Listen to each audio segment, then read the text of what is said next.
I would like to just say a few words about the cool shul, the shul that we pray in, if you can call it that. All right? But it's a very friendly place. It's a very, very friendly place. There's Rose Hamada here tonight. Where's Roz? Where's Roz? Where's Roz? Is she here tonight? Huh? Roz is a sweetheart. One day I'm sitting at Kiddush with Rabbi Herson, and sure enough, Roz comes over and she says to me, she says, Myron, it looks like you have a suntan. Have you been away? I says, yeah, 2 years.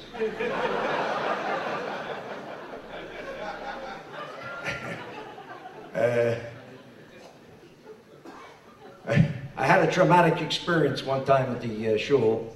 Rabbi Bressinger gave the Devar Torah on the parsha called Shoftim. Shoftim deals with judges and laws. Now he gets up there and he says, a judge does not take a bribe. I said, oh shit, I got a headache. I said, how about customs officials? Lastly, I was told by Cheryl that I have to give acknowledgement to Clara tonight, and I am prepared.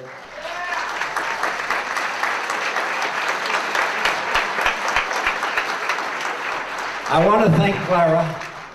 I'm going to thank her by telling everybody Rabbi Herson's favorite story about Clara. We had an IRS audit and an examination, and one day I says to her, Clara, take all the bookkeeping, put it in the car, and before you drop it off at the accountant's office, why don't you stop off at ShopRite, do your shopping, here's some money, go have a good time. When she got out from all of that, would you believe it, the car was stolen with all the bookkeeping? So Cheryl, I've acknowledged Clara.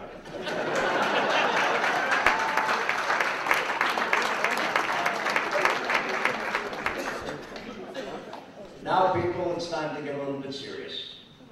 I just want to take a few more minutes of time to give a little bit of history.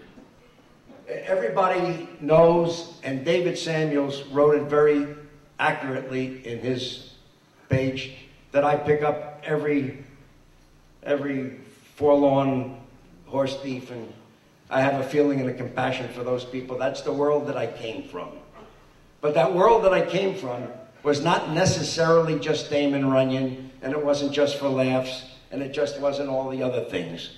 There was a tremendous spirit of community, and this was transmitted very well by my father, Alav Sholem, to me, and if it came out in any form different than what it is today, I'm proud to say my son Ben Sugerman is a rabbi with 7 kids that go to yeshivas.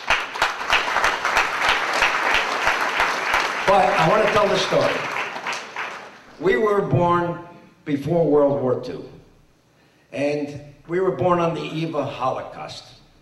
The terrible, indescribable tragedy that took the hearts out of all of we Jewish people to this very day. And so, in that period of time when I was a kid growing up, I was listening to bedtime stories, a little bit different than the kind of bedtime stories that are normally told by parents to children. It was the stories of the Minutemen, an organization that it consisted of gangsters, mobsters, wise guys, prize fighters, mostly Jews, some Italians, that helped to beat up the brown shirts that were sent here from Germany before the war by Hitler. Yamach Shemo sent Fritz Kuhn and his brown shirts to the shores of the United States to disseminate anti-Semitism and Nazi philosophy, appealing to the large German-American community that existed here. And if it wasn't for that group that was led by Mr. Abner Longy Zwillman, who was the so-called boss of all bosses here in New Jersey, and helped by a prize fighter by the name of Nat Arno, the Germans would have made an impact as far as this area was concerned. But it didn't happen. It didn't happen. And I have a friend here tonight by the name of Warren Grover. Warren, where are you? Warren, where are you? Stand up. Warren Grover wrote a fantastic, unbelievable book called The Nazis in Newark, and I strongly recommend it to everybody to read. It was the great saga of the Jewish guys that kept this area clean of, made it Nazi-Rhine. And so I was raised with that. And then post-war, we had what was an incredible miracle called the reestablishment of the Jewish state of Israel. That happened when I was 10 years of age. And this instilled in us a certain pride of national pride, because we again survived our enemies. But at that time, Truman, who was a great president because he recognized the state of Israel, he yielded to English pressure, to the British pressure, not to send arms to Palestine, which at that time we were the Palestinians, as well as the Arabs.